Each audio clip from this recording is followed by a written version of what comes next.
Here are some of the headlines we are featuring today from your favorite news outlets at offthepress.com. Washington is buzzing about what two IRS whistleblowers told Congress about just how much money first son Hunter Biden made from overseas contracts, starting when his dad was vice president. How about $17 million? And you won't believe what he did with it. We have the details. For the first time since he disappeared after threatening to overthrow Russian President Vladimir Putin, Wagner Group mercenary leader Yevgeny Prigozhin has appeared in public. Some thought he'd been killed. Just one California ticket was sold in the $1 billion Powerball last night. The cash value of the ticket is a little over $500 million. And the sale of the Washington Commanders football team is expected to go through today, and fans are taking their shots at owner Dan Snyder, who bought the Redskins over 2 decades ago. For stories like these and more updates all day long from your favorite news outlets, go to offthepress.com.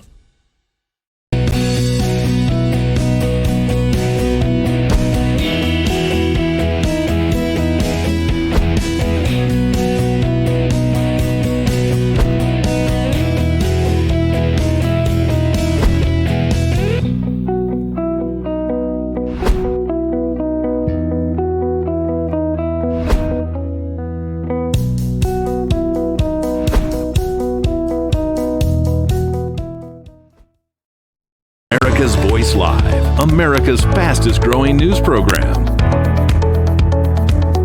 With Steve Gruber. You've got to put America first. You do that by voting and bringing your friends to do the same. Delivering the latest news, observations, and opinions. With the entire Real America's Voice team, America's Voice Live starts now. Welcome to America's Voice Live. I'm Steve Gruber. Today is Thursday, July the 20th, 2023. Let's get to the day's top stories. Now, if you haven't noticed yet, the hearings in D.C., they've gotten a little saucy this week. From the IRS whistleblowers yesterday to the censorship hearings today, we'll cover the latest on both coming up. Also, John Solomon and Amanda Head from Just the News, No Noise will have never-seen-before J6 footage, and they will be showing it tonight. John Solomon will join us with a preview of some of the things they found. You don't want to miss that coming up in just a moment. And a bit later, it's been 10 years since the start of the Black Lives Matter movement. What exactly has been left in its wake? Mike Gonzalez will join us to discuss. We have a lot to cover today, so let's get started, shall we? And let's get to the big story from D.C. so far this week, at least the one with the most fireworks. At least it was until yesterday. The testimony of two IRS whistleblowers testifying in front of the House Oversight Committee that time and time again, the investigation into Hunter Biden was blocked, stopped, stymied. And it appeared that the president's son benefited because of what? His last name, his birthright.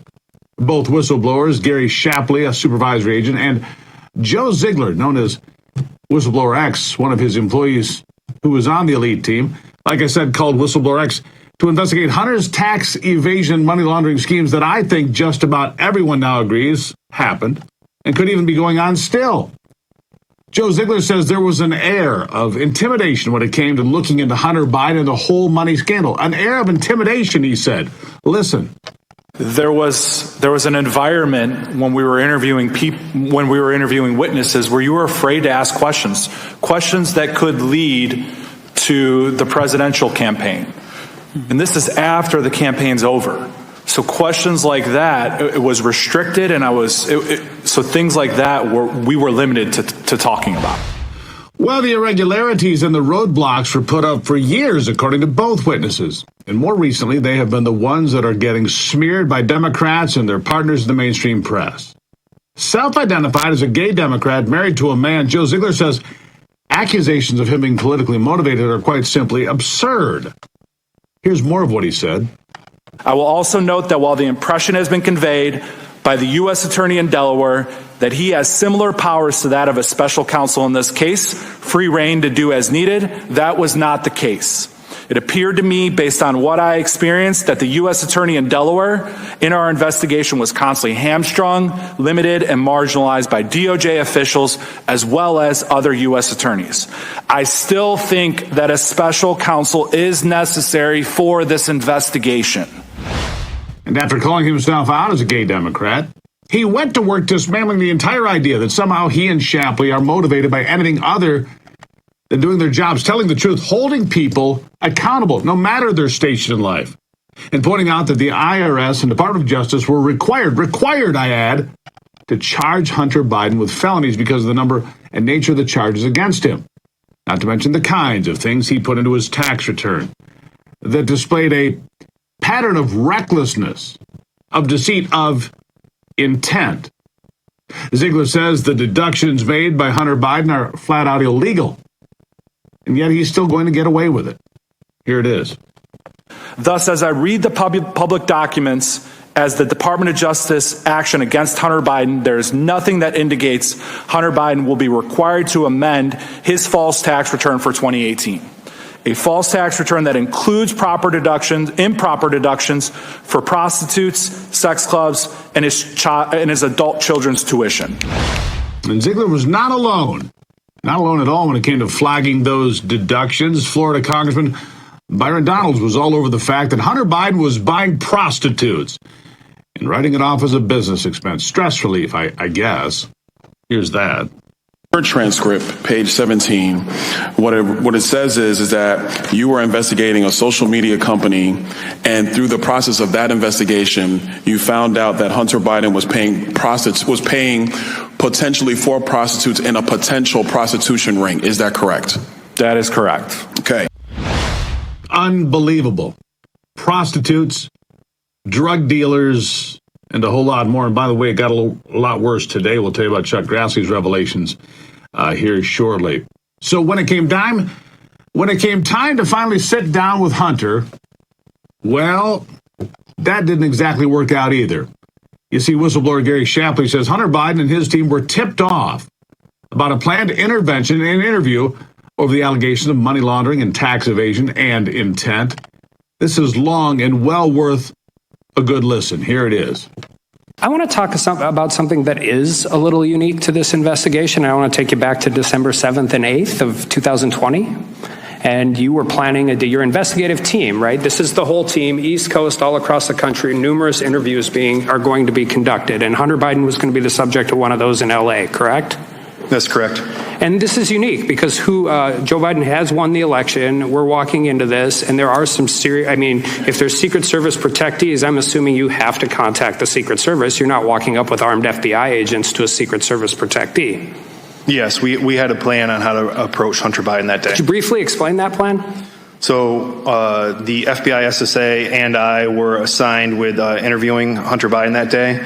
And the day previous, we went to the LA FBI field office and asked them to the special agent in charge to contact the Secret Service special agent in charge from the LA field office at 8 a.m. on the morning of December 8th and tell them that two agents were going to approach Hunter Biden as part of an official investigation. And the night before, all of that changed.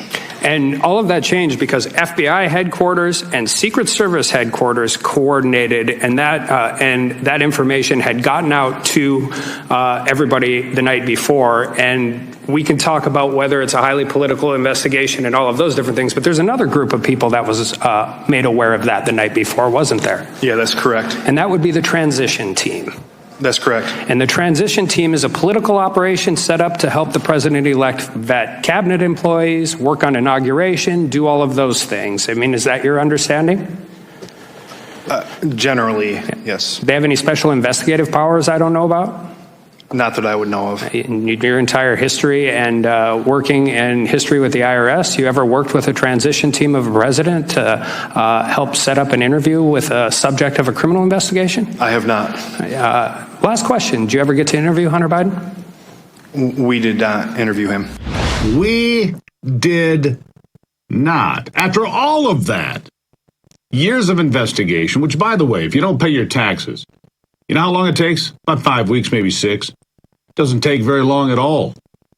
And yet in this case, it's taken years. In fact, now we know that Hunter Biden has been under investigation for going on 10 years for a variety of things.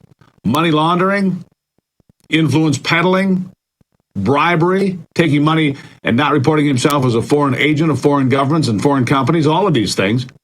8 years, maybe 10. But the truth was not something the Democrats came to the Hill to find out on Wednesday. They didn't care. In fact, they spent the most time talking about, that's right, Donald Trump and January the 6th. They talked about that. They didn't talk about the serious crimes committed by the first junkie. Democrats are clinging to the idea that Joe Biden did nothing wrong. They know better, of course. But what did you expect? They know darn well he's committed crimes here. Here's something to listen to. We heard a lot about the Bidens, the Biden family, Biden associates, right? Bidens, plural, the S, what does the apostrophe mean? But not Joe Biden. Didn't hear a lot about Joe Biden. Why? Because he didn't do anything. This has nothing to do with him. He's innocent. I never talked to Hunter. Yeah, and if they weren't talking about Donald Trump, Democrats in the hearing were flat out dodging the issues of double standards with Joe Biden and his whole family, and Democrats in general compared to Republicans and conservatives in this country in this day and age. Listen to this. Nowhere in your deposition did you suggest that there's some larger conspiracy at play here, which is what my colleagues on the other side of the aisle would have us believe, that there's a two-tier justice system that privileges Democrats over Republicans. And that's what my colleagues are doing. They're using you and using your story and using your work to make this argument for themselves. Dear Mr. Frost, please wake up. You look like an idiot. Of course there's a two-tier justice system. Mr. Frost, if you fail to pay taxes on $2.2 million, if you brought in $17.3 million and it wasn't reported properly and you didn't pay your taxes, do you think they'd investigate you for 5 years, sir, and just say, hey, here's a misdemeanor. You'll be all right. Or let some of it expire so you wouldn't pay any taxes at all? Mr. Frost, be serious. But no matter how far Democrats went into the weeds, which was a long way, both Shapley and Ziegler remained on point and knocked down one strange comment after another like that one and kept coming back to the basic facts. Hunter Biden cheated on his taxes. He did so with intent, with malice of forethought. Jim Jordan says the whistleblowers have given one story and stayed with it. Here he is. You know whose story hasn't changed? These two guys. Their testimony has been consistent. Throughout, their testimony has been the same. And guess what? 2 days ago, an FBI agent confirmed their testimony. Who are you going to believe?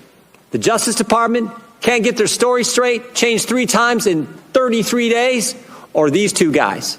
The Justice Department that was found to censor Americans just 2 weeks ago from the federal court in Louisiana. The Justice Department that said moms and dads are terrorists. The Justice Department that said if you're a pro-life Catholic, you're an extremist.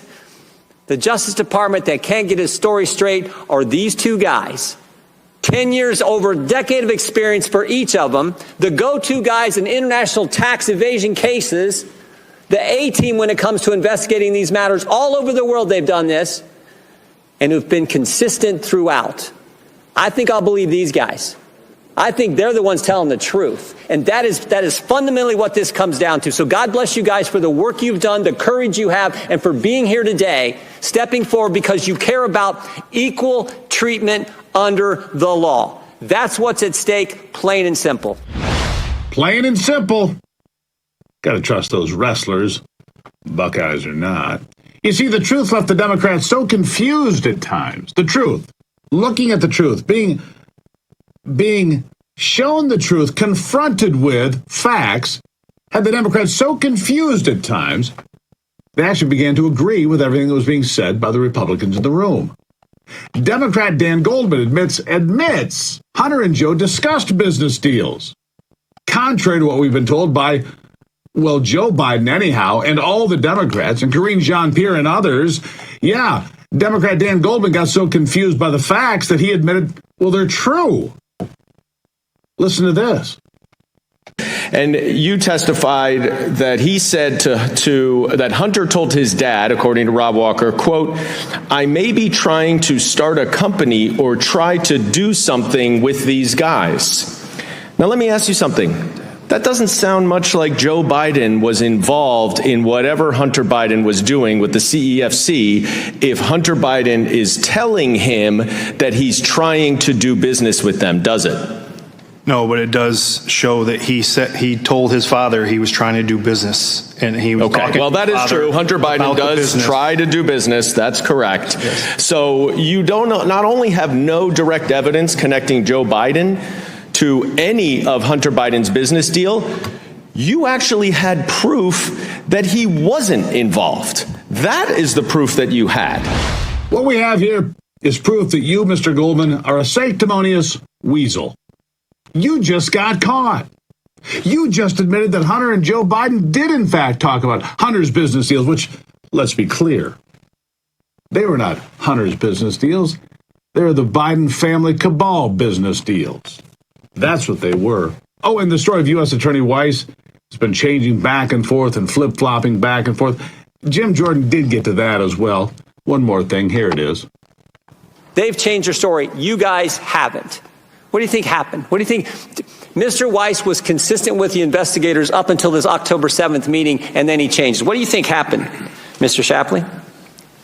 I mean, I don't know what happened internal at Department of Justice, but what I can say is that the story has been changing from Department of Justice and U.S. Attorney Weiss, and I think the only person that's really had any documents that have been corroborated are my own. Exactly. I think what happened.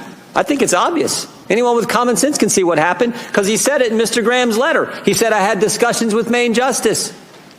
I had discussions with the folks, the Deputy Attorney General, the Attorney, whoever it was, I don't know, but he had discussions with the people at Maine Justice, and suddenly things change.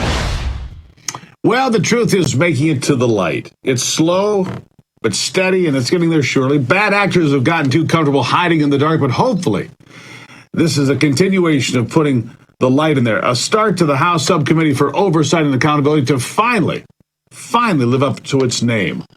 I'm not holding my breath, but I do have a little bit of optimism today. A little bit. We'll see. Coming up after the break, the House Subcommittee on the Weaponization of the Federal Government held a hearing this morning on censorship. And the first thing they tried to do was censor one of the main witnesses, RFK Jr. Jack Denton from the Heritage Foundation will join me next with a report right here on America's Voice Live.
right, continuing now, the House Subcommittee on the Weaponization of the Federal Government held a hearing today on censorship, beginning about 9 o'clock this morning. Breitbart editor Emma Morris, former Missouri Deputy Attorney General Dean John Sauer, and the one and only Robert F. Kennedy Jr. were the star witnesses in the case that the Biden administration pressured social media companies to censor American speech, free speech. And right off the bat, wouldn't you know it, Democrats tried to censor RFK Jr. in a censorship hearing. It's remarkable. Listen. Mr. Chairman, I'd like to raise a point of order. Gentlelady can state a point of order. Point of order pursuant to House Rule 11, Clause 2, which Mr. Kennedy is violative of. I move that we move into executive session. Gentlelady making a motion or a speech? I've made a motion to move into executive session because Mr. Kennedy's testimony. Mr. Chairman, I move to table the motion. Is it the custom of this committee to censor viewpoints that we disagree with from witnesses? Mr. Chairman, I have a point of order. A motion on the table. There's a motion and the vote's been Move called. into executive session. We're waiting for the clerk. The whole thing took a life of its own and went on and on and on as Debbie Wasserman Schultz and others in fear of RFK Jr.'s testimony tried to silence him. Silence! It didn't work. Here's how RFK Jr. tells it. Listen. And my views are constantly misrepresented so that the truth of what I believe is not, we're not allowed to have a conversation about that with the American people, which I believe vaccines should be tested with the same rigor as other medicines and medications. Of course, he's responding to being called a racist, an anti-Semite, basically a white supremacist. So he says not only are his views misrepresented, but he says Democrats had to make up a new word just to malign him. Listen. They had to invent a new word called malinformation to censor people like me. There was no misinformation on my Instagram account. Everything I put on that account was cited and sourced. The peer-reviewed publications or government databases. Nobody has ever pointed to a single piece of misinformation that I published. I was removed for something they called malinformation. Malinformation is information that is true, but is inconvenient to the government, that they don't want people to hear. Malinformation, true, but uncomfortable, inconvenient, unliked. And finally, he summed up how important fighting back against censorship really is in America. Here's that.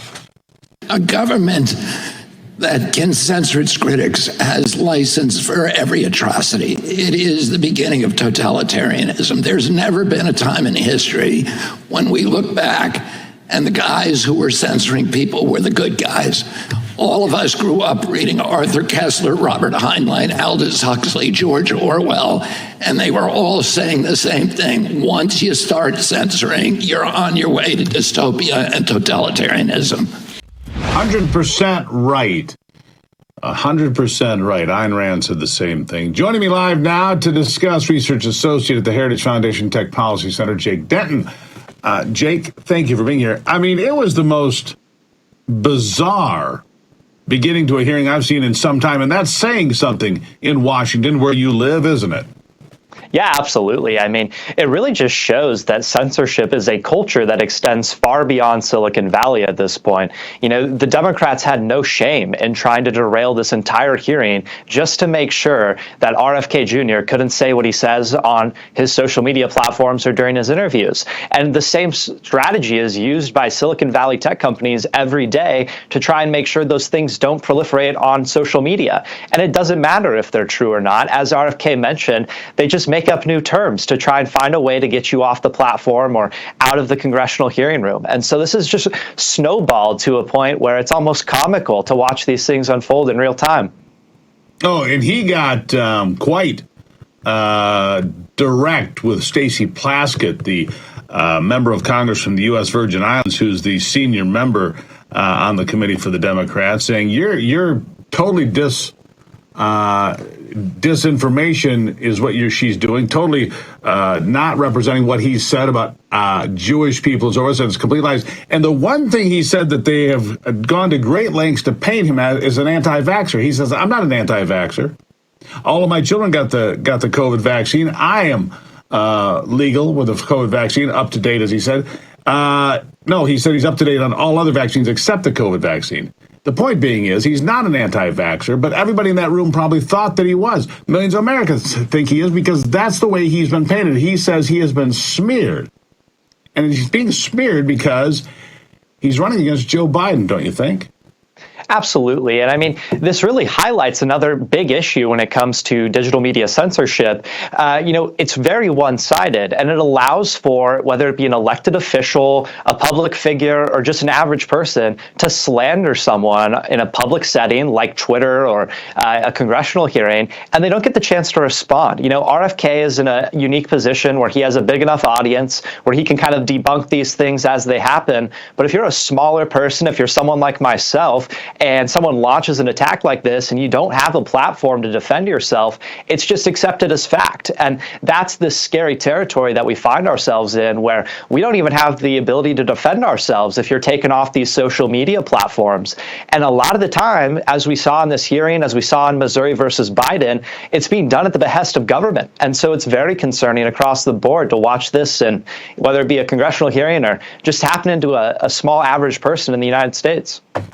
Right, and here's the other thing, Jake, that people should take note of. Democrats, pay attention, because I know you watch.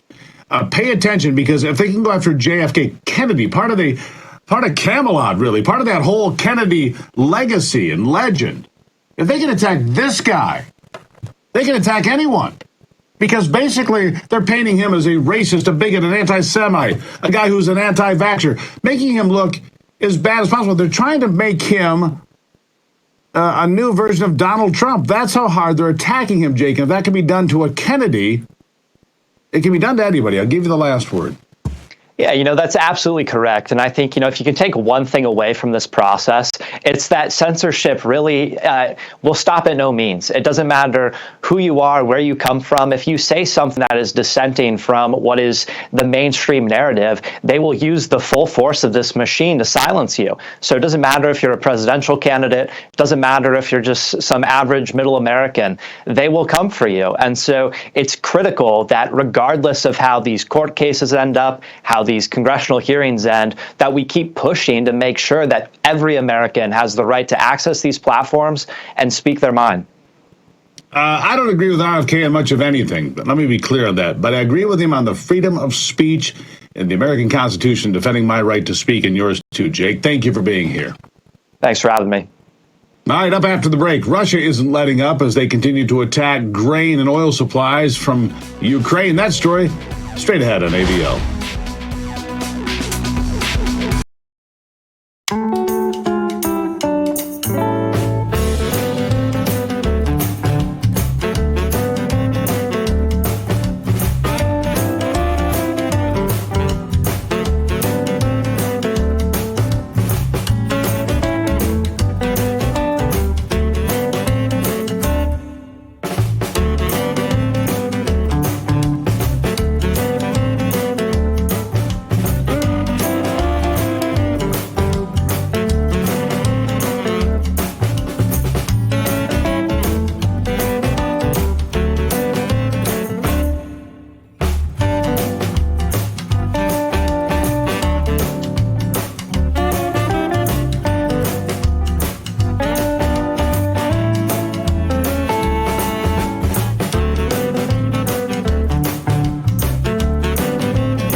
And here it comes, another day, another bombshell report that the Democrats will try to lie about, and the New York Times and Washington Post will try to hide.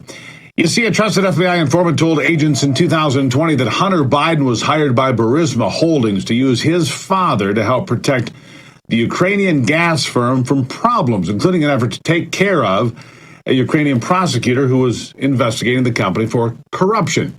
That, according to an explosive document released today by Senator Charles Grassley. Attaboy, Chuck. They hired Hunter Biden to protect us through his dad from all kinds of problems. That's what the informant reported to the FBI that a top Burisma official declared during a meeting while Joe Biden was still vice president. That, according to that FD 1023 confidential human source report that Grassley put into the public domain. The informant also reported that Burisma had asked Hunter Biden to help get the top prosecutor in Ukraine, Viktor Shokin, fired because he was investigating the firm for corruption and interfering with Burisma's effort to buy a U.S. firm. More on that story. We'll stay on top of it for you. Meanwhile, a third night of Russian air strikes pounded Ukraine's southern cities, including the port of Odessa, wounding at least 21 people. Russia's attacks on southern Ukraine have become more intense this week after President Vladimir Putin pulled Russia out of a wartime deal that allowed Ukraine to send grain to countries facing the threat of starvation.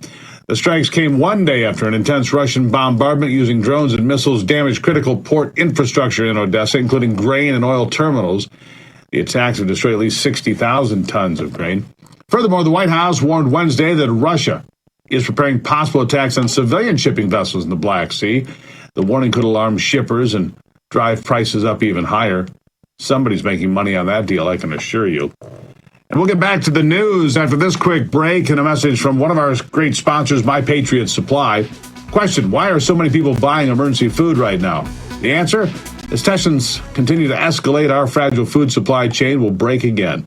One shocking headline spreads panic like wildfire, and grocery stores are empty within hours. And that means you really need a proper supply of emergency food on hand before a disaster strikes. You'll breathe easier knowing you have food in the cupboard, Mother Hubbard. Go to preparewithrav.com for your 1 week emergency food supply. My Patriot Supply is the nation's largest preparedness company with millions of happy, worry-free customers. It comes in a nifty ammo can that's loaded with delicious food. There's no skimping with these meals, offering 2,000 calories a day. Don't skip the special $30 savings available this week only on the 1 week emergency food supply. How do you get there? You go to preparewithrav.com. That's preparewithrav.com. All right. Coming up after the break, John Solomon and Amanda Head will have never-before-seen footage tonight from January the 6th. John Solomon will join me next with a tease of what they have found. It's coming up next on AVL.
You know, it's never a dull moment around here. That I can assure you of. Yesterday, the testimony on Capitol Hill was fiery. Today, RFK Jr. man, it exploded. Good stuff, big stories happening all the time. And I say that because John Solomon and Amanda Head always working tirelessly. Well, they got their hands on some breaking footage from the January 6th events, and they're going to preview it tonight.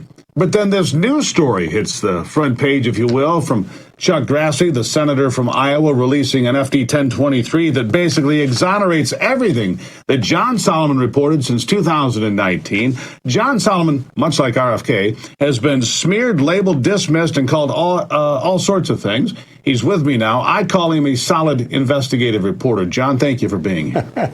Good to be with you, Steve. Yeah, absolutely. Hey, first, let me tell you about January 6th. You're right. We were going to show this tonight. We're going to give it a day because this other story is so magnanimous. We want people to absorb how important it is. But tomorrow, we're going to show footage showing the Secret Service taking Kamala Harris into the Democratic National Committee on the morning of January 6th within a few yards of a live bomb. Why? Because they didn't do a proper sweep of the property, and they put the future vice president's life potentially in jeopardy. We're going to show it all. We're going to show you how the bomb got planted by the bomber. We're going to show that footage. We're going to show you how close and what it looked like and how easy it was to detect. It was sitting right underneath a bench in a tree. And then we're going to show you the Secret Service bringing in the future vice president right past that bomb without actually sweeping and picking up the bomb. We may also show you how a civilian came up and noticed the bomb and ran up and told the Secret Service, and still they don't evacuate the vice president. All of that you're going to get tomorrow night. And I'll tell you what, I'll make you a promise. We'll come on tomorrow, and I'll show a little bit on your show first. Well, I appreciate that, John. I'll take that offer. I'll take that offer for a Friday. The folks want to see it. Are you saying you have video of the guy that dropped the package? Oh, yes. I can't resist that, my friend. All right, you got a date for tomorrow with John right here on America's Voice Live. But this bombshell document dropped by Chuck Grassley, which it was not a restricted document. It's not a classified document. He said, look, let the American people read it. And it exonerates you and your reporting and all the things you were called, doesn't it? Yeah, listen, that's in the spring of 2019 when I worked for the Hill newspaper. After being tipped off by FBI officials, the government now knows that because they have my reporting notes from that era.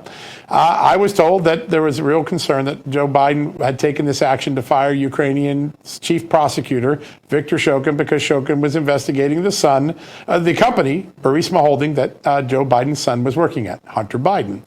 And there were three things that were reported at the time: that Joe Biden bragged that he fired this prosecutor by withholding $1 billion of U.S. aid. Two, at the time he got the prosecutor fired, his son was in fact working for that company, Burisma Holding, and the company was under investigation by that prosecutor. And three, here's a kicker, you'll get a laugh out of this, the Ukrainian prosecutor I investigated on air said, hey, Hunter Biden might not have paid his taxes on Burisma. Well, for my trouble of reporting that, I was called a conspiracy theorist. Donald Trump wanted to investigate this or asked Ukraine to investigate it. He got impeached for it. We were told time and again it was a conspiracy theory, utter fiction. Colonel Vindman once said of me, nothing in John Solomon's stories were right except maybe the punctuation. Well, what a difference 4 years makes. We now know that Hunter Biden did not pay taxes on his Ukraine money. How do we know that? Those two whistleblowers yesterday confirmed it in sworn testimony. And today we found out that the FBI has known since 2017 and got an extensive briefing in the summer of 2020 that the owner of Burisma Holdings told a confidential informant of the FBI, a trusted informant of the FBI, that he was coerced into paying Joe and Hunter Biden $10 million, and that they hired Hunter Biden and paid this money to solve several problems that the company had, including to get rid of that pesky prosecutor, that's right, Viktor Shokin, the guy I reported in 19, because he was ruining the company's chances of doing an IPO in the United States because he kept alleging Burisma was corrupt. How about that? Well, all of that is in this document. Chuck Grassley made it available a couple hours ago. We broke it here first on Just the News. Extraordinary information, and it ties into the whole picture now of what the whistleblowers have given us, what the documents we've won under FOIA gave us. And of course, now we know the FBI's known about this for years and kept quiet about it. Yeah. One of the things in this document that I flagged when I went through some of the reporting on it and some of the document, there's a point where an attorney gets paid $50,000 and he laughs about it. And they say, well, what's so funny? Because there's a 5.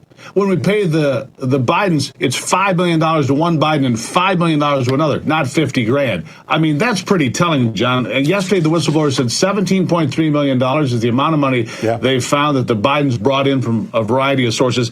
And then right here, this is a smoking gun, John. This is the real thing here. They got paid millions to protect Burisma from the prosecutor ultimately pushed out by Joe Biden that he bragged about in 2018. I got one more for you that's going to catch your attention. Before we ever knew that Tony Bobolinsky was going to say that Joe Biden was referred to as the big guy in any of these foreign secret deals, what did the informant tell the FBI? The big guy was Joe Biden. And oh, by the way, Joe Biden and Hunter Biden came as a package, $5 for each, $5 million for each. There's the $10 million bribe. And yes, it was to protect them from the corruption allegations, maybe take care of that Ukrainian prosecutor. And there's one other very telling thing about this. I think a lot of people are going to look at this and say, oh my God, this is unbelievable. They understood at the time that they were going to hide this money trail. It would take 10 years to find the money trail. The informant is told by the Burisma officials are bragging about this. What did Joe Biden just say to us? I bet you can't find this money trail. Seems like this all ties together pretty clearly. This is a very important document. The informant has been with the FBI by 2017. He's been informing for 4 years. The FBI trusts this guy, and today we still haven't had it investigated. Well, and the investigation into Hunter go back to 2015, 8 years and running now. My question becomes, at what point do the Democrats realize you can't just go into a hearing and just say, well, Donald Trump did January the 6th, which is how they spent all day yesterday. At some point, there's a totality of facts here. At some point, there is a gross tonnage of evidence. At some point, some Democrats somewhere has to honestly stand up and say, this is a problem. I'll give you the last word.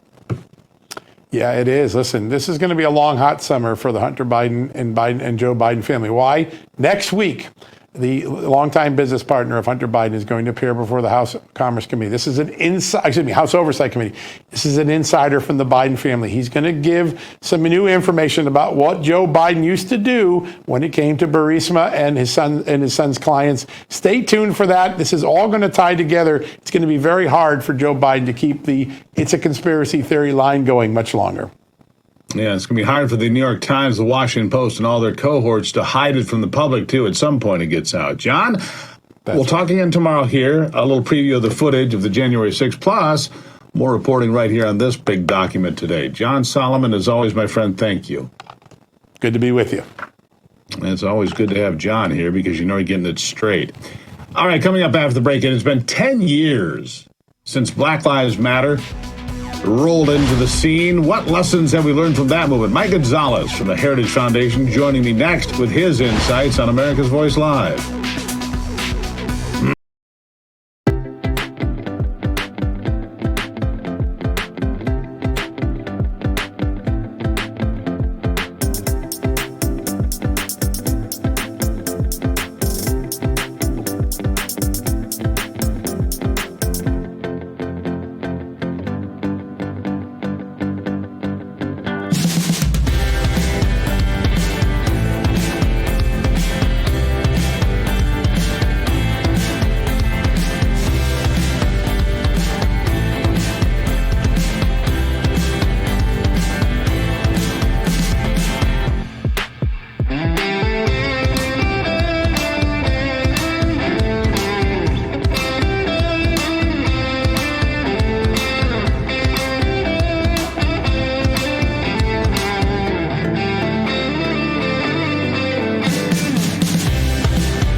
last week marked a decade since Black Lives Matter came onto the scene.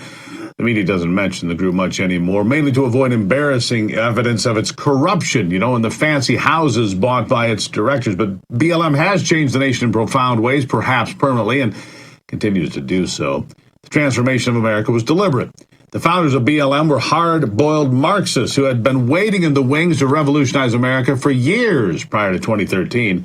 The goal of the organization was not the improvement of conditions for black people in America, but the dismantling of the American family, capitalism, and representative democracy. The media has hidden this truth or lied about it or both.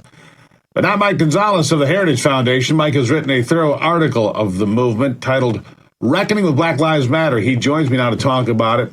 Mike, thank you for being here. Hey, Steve, thanks a lot for having me on. And John Solomon is a great guy, not just a great journalist, but a good guy. If you're in need, he's a good friend to have. He is a good man. He's a good guy to have in your foxhole, especially with that pen in his hand. But let's talk about BLM a little bit. What is the impact on BLM 10 years on? Well, people say to me, I've done a lot of these interviews because I wrote a book about BLM, The Making of a New Marxist Revolution. I wrote that piece that you referenced. People, they say one of two things. Well, you don't hear about them anymore. Nobody's rioting. And why don't we go after them over their corruption? And to the first one, I say they don't have to riot anymore. They're in power. Last year, the Biden administration issued a raft of policy proposals, not proposals, policies. These were executive orders that applied to I think 16 agencies and departments, and they were pretty deep. I went pretty deep into what agencies needed to do.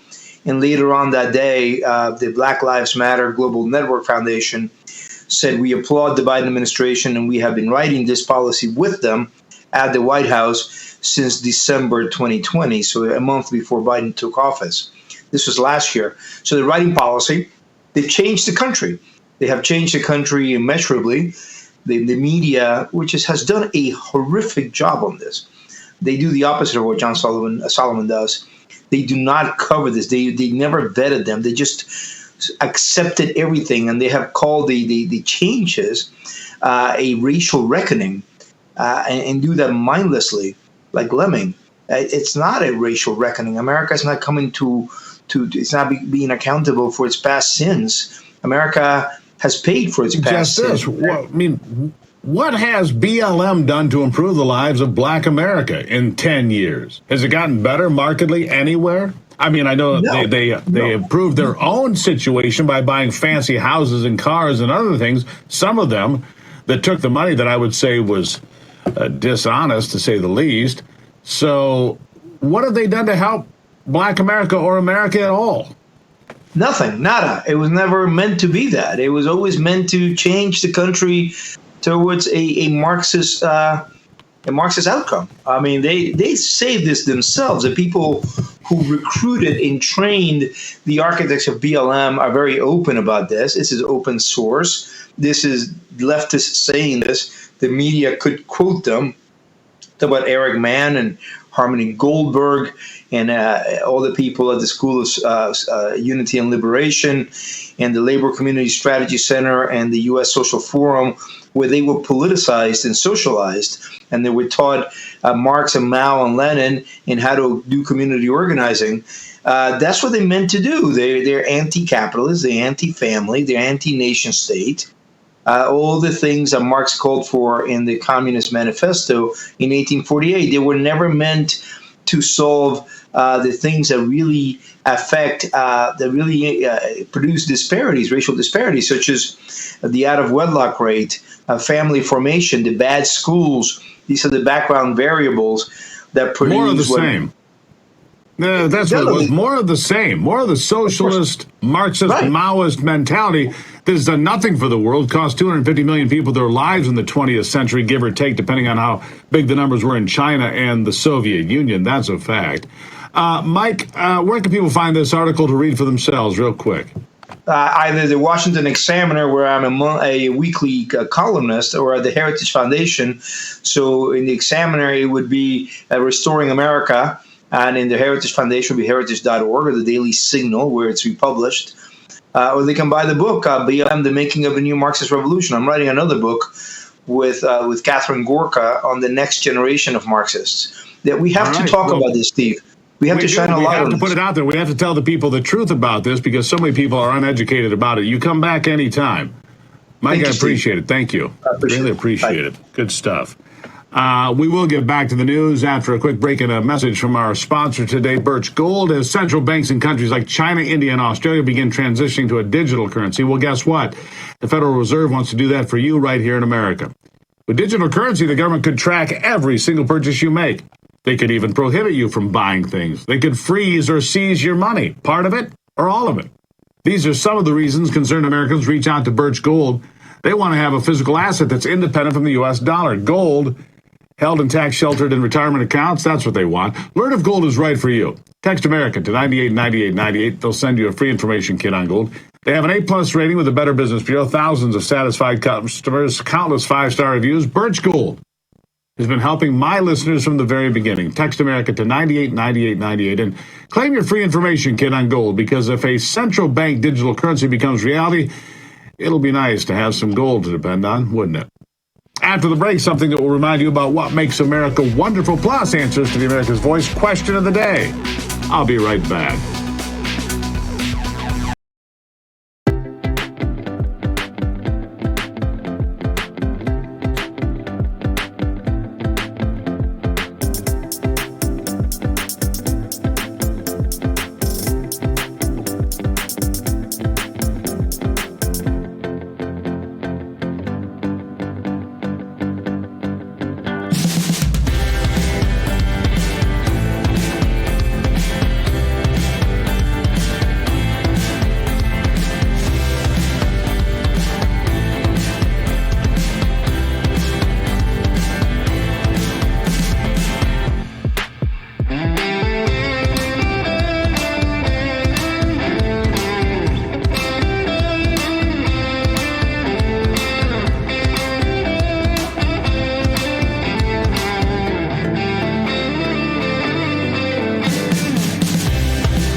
You know, the next time you hear somebody trash talking, a first responder, a police officer, a law enforcement officer, somebody that's out there working for us every day, I want you to think about this because this makes America wonderful. It does.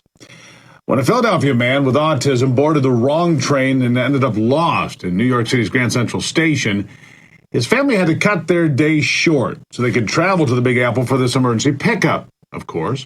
But before they hit the road, 3 NYC transit officers who had gotten the call came to the rescue. Officer Azad Mia, Rochester Joseph, and Sergeant Craig Siegelbaum located the man, his name Tyree. He was just happy to hear him call his name and see that they were here for him. Listen. The family was going to come down to New York to pick him up originally, and somebody came up with the idea of, why why don't we just get him on, see if we can get him on an Amtrak train and have the family meet him there. I was fierce raging. I could not believe that he would do something I'm grateful that they was even able to coordinate something like this, because I've heard of countless times where it didn't end like this. No, it ended a lot better, obviously. In making their mini rescue, the officers went with the flow of the situation, escorted the man to the correct train, let the conductor know what was happening, and let it carry him back to his family. Tyree thanked the officers for helping him over Zoom. Here it is. I would say thank you to them for escorting me home. You see, you never give up on America and Americans and those law enforcement folks, right? Those are good folks. All right, here's your America's Voice question of the day. Name something that Joe Biden has built back better. Jean-Pierre Bonnet, his bank account. That's right, Johnny, we have a winner. Behind door number 3, it's his bank account. $17.3 million to the right Biden family member. Kenneth Johnson. Communism. Good answer, Kenneth. Trey Moore, back to the money. It's his family's bank accounts. That's right, Johnny. Tell them what they've won. Susan Jane says, nothing. Sharon Graves points out that maybe Ukraine is in a better position to answer that. Larry Bergloff, middle class poverty. Oh, yeah, there you have it. And Lisa Rose, China's bank accounts and his own. I think we have a theme here. It's all of Brandon's money all the time with that first junkie hunter. All right, so drop me a note. Anything you want to tell me, please do. Go to stevegruber.com. Send me a line. Tell me what's up. How are we doing here? Always want good feedback or bad. Doesn't matter. stevegruber.com. And tomorrow morning, join me at 6 a.m. to kick off your day on Real America's Voice with the Steve Gruber Show. And then I'll see you here for America's Voice Live.